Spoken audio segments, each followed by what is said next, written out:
الأسد، ملك الغابة، الأضخم، الأشرس، اللي مفيش حيوان بيتحداه، بيشوف في النهار بنفس حد نظرك انت بالظبط.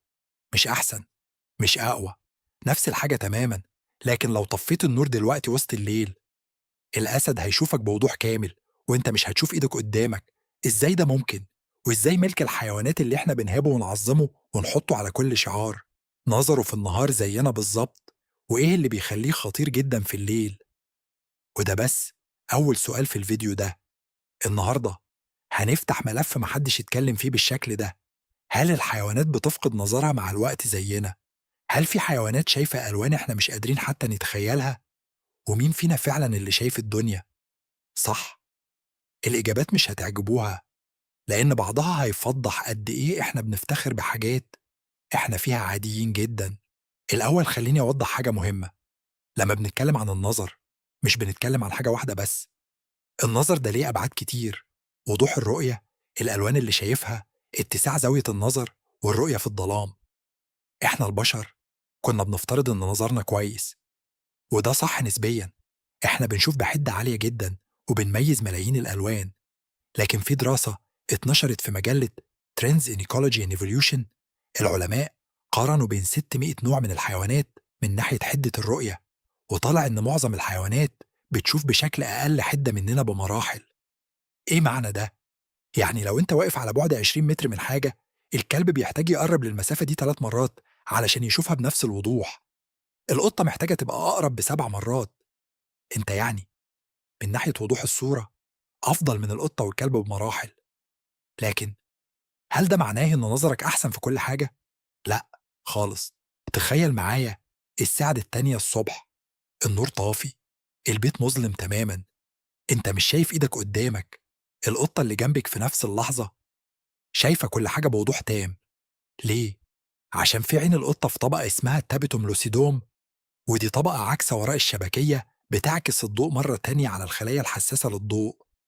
يعني كل بصيص ضوء بيدخل العين بيتضاعف، وده اللي بيخلي عيون القطط بتلمع في الظلام لما الضوء يلاقيها. القطط بتشوف في الظلام أحسن مننا ب6 ل7 مرات. طب والأسد اللي قلنا في المقدمة إن نظره النهاري زينا؟ الأسد عنده نفس الطبقة دي، التابيتوم لوسيدوم، وعنده في عينيه نسبة خلايا حساسة للضوء لخلايا الألوان 25 ل1 مقارنة ب4 ل1 عندنا. يعني عيون الأسد مبنية أساسا لليل، وده بيخليه يشوف في الظلام أحسن مننا من 6 ل8 مرات. وعنده كمان علامات بيضاء تحت عيونه بالظبط، مش زينا. دي عكسة للضوء بتجمع أكتر نور ممكن وتبعته للعين. يعني ملك الغابة ملكيته الحقيقية بتبدأ بعد غروب الشمس. الكلاب برضو عندهم نفس الطبقة دي، فمش أقل منا كتير في الرؤية الليلية. الخيل اللي ناس كتير بتفكر إنها حيوانات عادية، عندها نسبة الخلايا الحساسة للضوء لخلايا الألوان 20 ل1. يعني شبكية عينها مصممة إنها تشتغل في الإضاءة الضعيفة بشكل خيالي. إحنا البشر في الظلام أعمى تقريبا. سؤال خليك تفكر فيه: لما بتبص في غروب الشمس وبتشوف التدرجات دي من البرتقالي للأحمر للبنفسجي، الكلب بيشوف نفس المنظر ده؟ الإجابة لأ. الكلاب والقطط بيشوفوا العالم بلونين أساسيين تقريبا، الأصفر والبنفسجي. مش أبيض وأسود زي ما ناس كتير بتفتكر. لأ، في ألوان، بس أقل بكتير منا.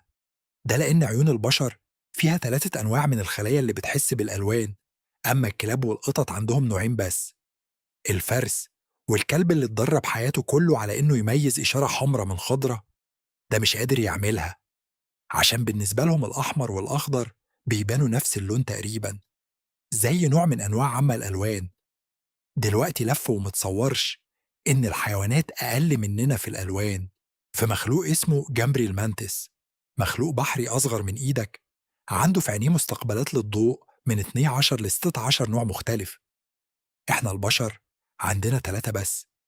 يعني الجمبري ده بيشوف ألوان وأطوال موجية إحنا مش قادرين نتخيلها أصلا، من الأشعة فوق البنفسجية للأشعة تحت الحمراء. عالمه البصري بالنسبة لنا زي ما لو إحنا كنا أعمى وبنحاول نتخيل اللون الأزرق. الأغرب، العلماء اكتشفوا إن رغم إن عنده كل المستقبلات دي، إلا إنه مش بيفرق بين الألوان القريبة من بعض بشكل كويس زينا. ليه؟ عشان عينيه مش بتبعته معلومات للدماغ علشان يحللها. الدماغ ده صغير. بدل كده العين نفسها بتعالج المعلومات بسرعة خيالية في لحظة، وبترسل تصنيف سريع للدماغ. يعني بدل ما يحلل الألوان بيتعرف عليها فورا. ده يخليه يضرب فريسته بسرعة، البرق، في أجزاء من الثانية، بدل ما يضيع وقت في التفكير. تخيل لو المخ البشري اشتغل بالمنطق ده. طب الحيوان اللي عنده أحسن نظر على الإطلاق في العالم؟ العقاب، وبالذات النسر الأسترالي ذيل الإسفين. إحنا البشر بنشوف بما يعرف علميا ب60 دورة في الدرجة، وده قياس حدة الرؤية. النسر الأسترالي ده بيشوف 140 دورة في الدرجة، أكتر من ضعف حدة نظرنا. يعني هو طاير على ارتفاع آلاف الأقدام فوق الأرض، وعارف يشوف أرنب صغير بيتحرك على الأرض بوضوح كامل. إزاي بيحصل ده؟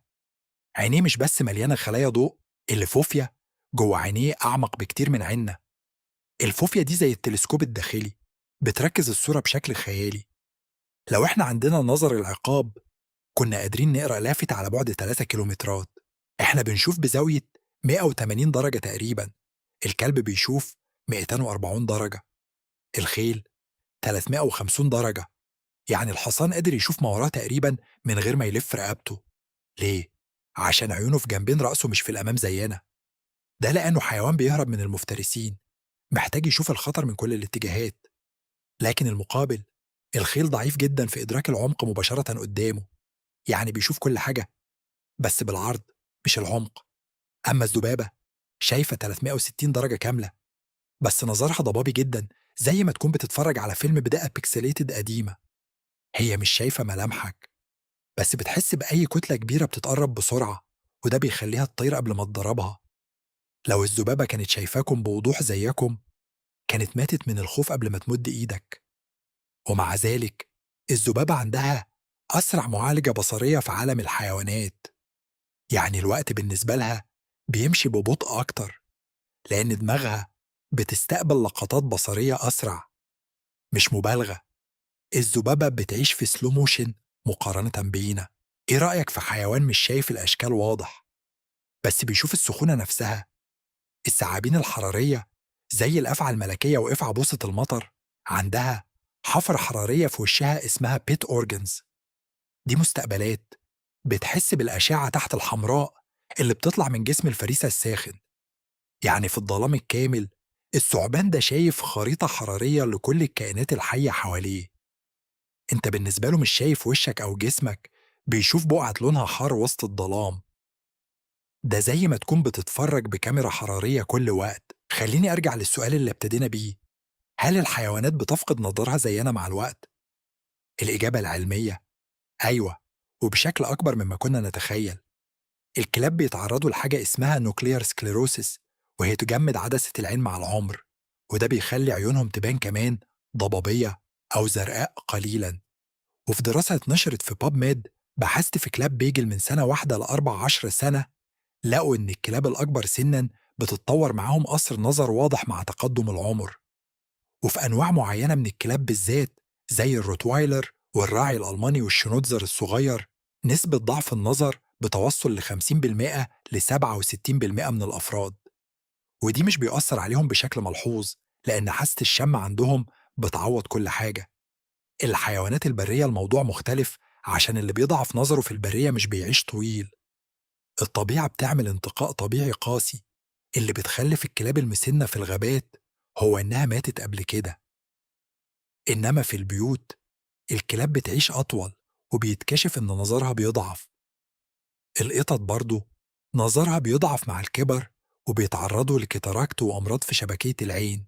لكن هو ده اللي بيفرق بين الحيوانات والبشر. الحيوانات مش بتعتمد على النظر وبس.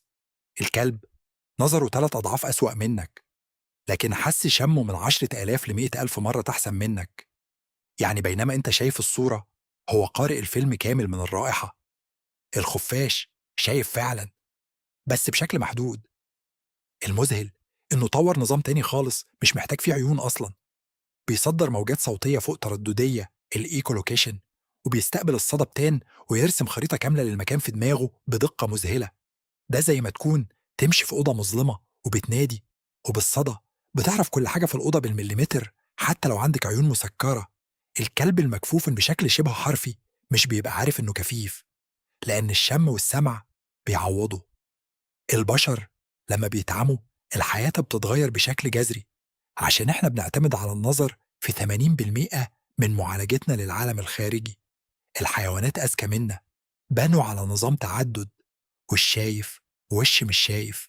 إحنا بشر اتعودنا نفتكر إن عيوننا هي مقياس كل حاجة، إن الدنيا بتتشاف بالطريقة دي وبس. بس الحقيقة كل حيوان بيشوف نسخة مختلفة من الواقع. القطة بتشوف الليل ساطع والنهار واضح، الأسد نهاره زينا بالظبط لكن ليله هو الملك الحقيقي. الكلب بيشوف الحركة أسرع من إيدك، العقاب بيشوف اللي إحنا محتاجين تلسكوب علشان نشوفه، الجمبري بيشوف ألوان مش موجودة في قاموسنا، الثعبان بيشوف دفاك حتى في الظلام الكامل، والذبابة اللي بتطردها كل يوم هي مش خايفاكش أنت، هي خايفة الكتلة الضخمة اللي بتتحرك بشكل خاطف نحوها. كل ما اتعلمت في الفيديو ده عن الحيوانات اتعلمت حاجة عن نفسك، إن الرؤية مش بس بالعيون، الرؤية دي كيف بتحول المعلومة لمعنى. ولو في حيوان بيشوف العالم بشكل مختلف مش معناه إنه شايف أقل أو أكتر، معناه إنه بيحتاج حاجات تانية عشان يعيش. لو الفيديو ده خلاكم تفكروا في حاجة جديدة اعملوا سبسكرايب واكتبوا في الكومنتات أنا عايز أعرف إيه اللي حيوانك المفضل شايفه في دنياه، وأنا هعمل فيديو تاني خصيصا عنه. شكرا إنكم تابعتوا، وإلى اللقاء في الفيديو الجاي.